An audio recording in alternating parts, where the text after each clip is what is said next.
you've done the hard work. You've found the one. He's put a ring on your finger, and now it's time to plan the wedding of your dreams. I'm here in New York City. So let's go behind the burner and meet the expert.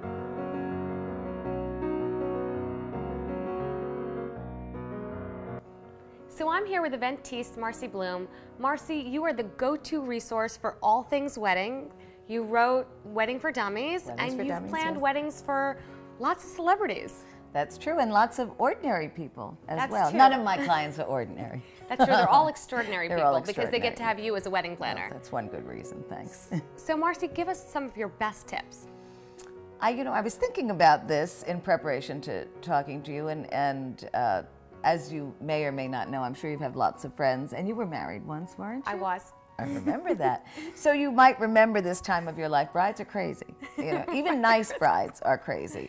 And I was trying to think about what would be my most succinct and specific and really helpful tips, and not the sorts of things that you would find in a bridal magazine.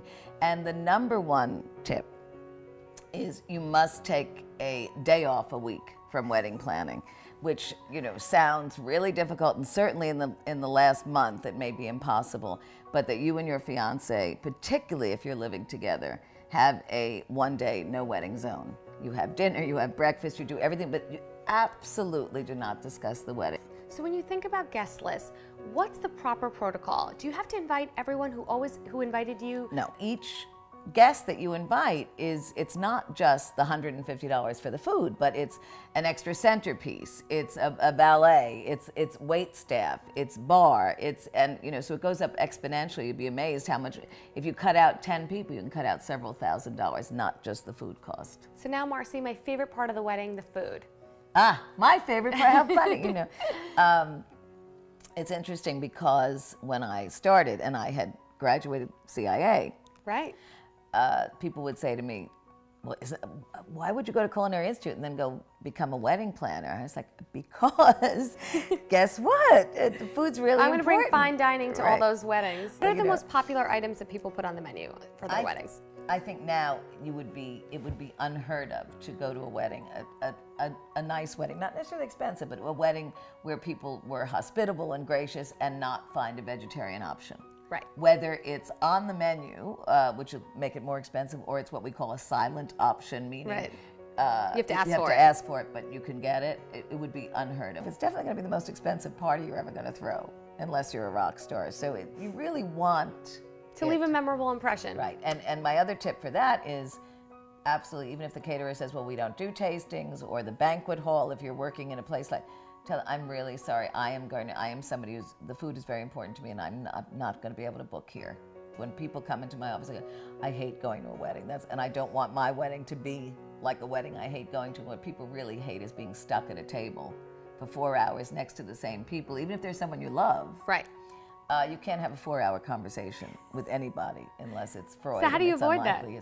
So what we've been doing a lot of, which is very old school European, when I used to work for the Rockefellers, that was the way they did it, and I never could get my clients to do it, but now they're listening. You go straight through with the meal. 3 courses, a good meal. The chef doesn't have to worry. Which I think is lovely. It's great. Because then you can interact with other guests, hang out, socialize. Right. Just when you've had enough, just when you're like, please get me up from this table. We have the band kick in, the desserts, another... and then you can dance to your dessert off.